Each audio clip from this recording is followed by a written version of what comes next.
Welcome to the Salmon Runs YouTube. Enjoy the video. In this video, I will show how to make cupcakes fast. First, gather all your ingredients and equipment. Using a pre-made cake mix is a fantastic shortcut. Preheat your oven to 350 degrees Fahrenheit.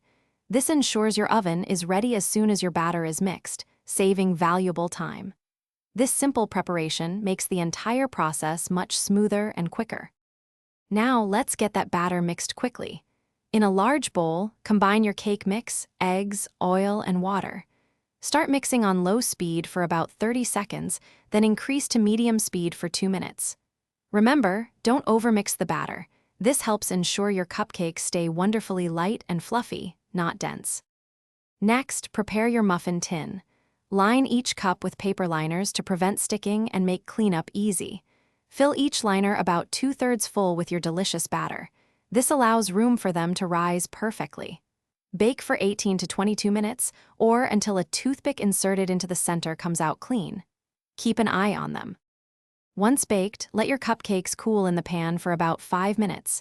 Then, carefully transfer them to a wire rack to cool completely. This step is crucial for perfect frosting. Once they are fully cooled, you can frost and decorate them however you like. Enjoy your delicious, quickly made cupcakes. Thanks for watching. Consider subscribing if we helped you.